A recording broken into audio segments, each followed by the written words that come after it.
जय श्री राम। शंकर पार्वती का विवाह हो गया और वो कैलाश पर आके उनका सुखमय जीवन व्यतीत होने लगा। और गणेश जी भी हैं उस समय, और नंदी भी हैं, भृंगी भी हैं, जो भी गण हैं सब उपस्थित हैं।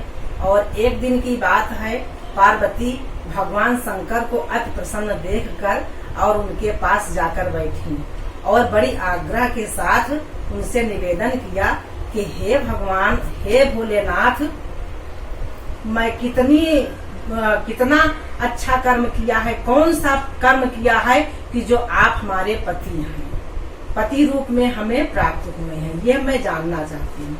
उस पर शंकर भगवान मुस्कुरा दिए और उन्होंने कहा कि हे पार्वती, हे उमा, तुम्हें सब मालूम है, लेकिन तुम इस संसार की नारियों के हित के लिए यह प्रश्न मुझसे किया है और यह बात मुझसे सुनना चाहती हूँ। तो हे उमा, हे पार्वती, लो मैं तुम्हें सुनाता हूँ और सावधान होकर सुनिए। शंकर भगवान कहने लगे, ये उस समय की बात है कि जब तुम हिमाचल और मैना के घर में तुमने जन्म लिया था और तुमने नारद जी के कहने पर जाकर वन में तपस्या करने लगी थी हमें प्राप्त करने के लिए।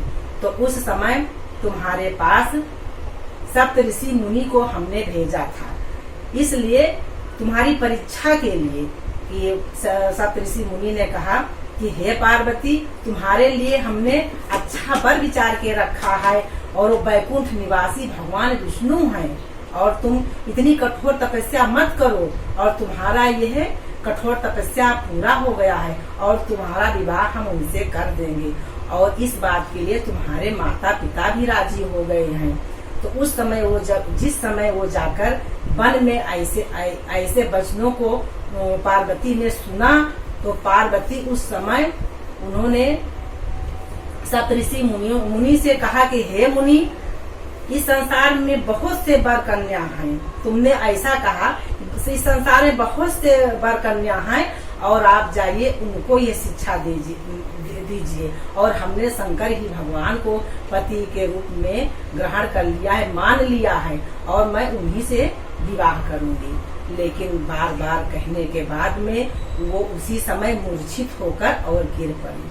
और जब मूर्छित होकर गिर पड़ी तो सप्तऋषि तो परीक्षा लेने के लिए हमने सप्तऋषियों को भेजा था और उन्होंने आकर सारा हाल हमसे बताया। और जब उन्होंने सारा हाल हमसे बताया तो हम समझ गए कि तुम्हारे अंदर अटूट प्रेम है हमारे लिए। और हे पार्वती, तुम्हारी सखियों ने तुम्हें उस समय तुमको होश में लाने का प्रयत्न किया और जब तुम होश में आई तो तुम्हें बड़ा दुख हुआ, तुम बहुत दुखित हुई। सखियों ने कहा कि हे पार्वती, हम वो प्रयत्न करेंगी जिससे तुम्हारी यह मनोकामना पूरी हो जाए और यहाँ बार बार विघ्न आता रहेगा और तुम्हें चलो हम दूसरी जगह ले चलूंगी। और उस समय एक नदी के किनारे एक गहन जंगल वन था और उसी में एक खो था, उसी में तुम्हें लेके गई और उसी में तुमने हमारी बहुत बड़ी आराधना और पूजा किया। और यहाँ पर तुम्हारी माता मैना बहुत दुखित होकर और बहुत पीड़ित थी, उस समय बहुत दुखी थी और हिमवान को बार बार कहा कि जाओ हमारी पुत्री को ढूंढ के लेके आओ। तो हिमवान मैना के कहने पर वो अपने मंत्रियों के साथ वहां पर आए।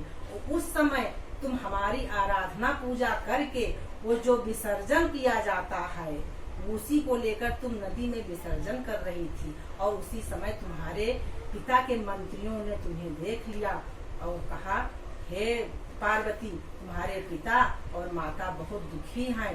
तो पिताजी भी हमसे कहने लगे कि हे पुत्री, तुम चलो, तुम्हारी माँ बहुत दुखी हैं।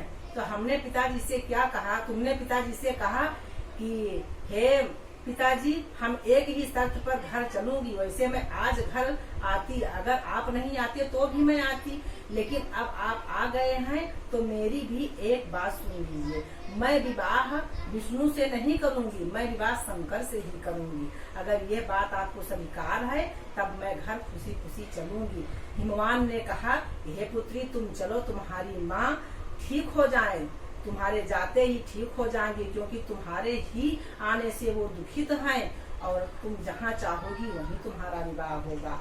और वो अपने महल में ले आई हैं, अपने पिता के भवन में तुम आई हो, पिता के भवन में, और उसी समय मैना चैतन्य हो गई हैं।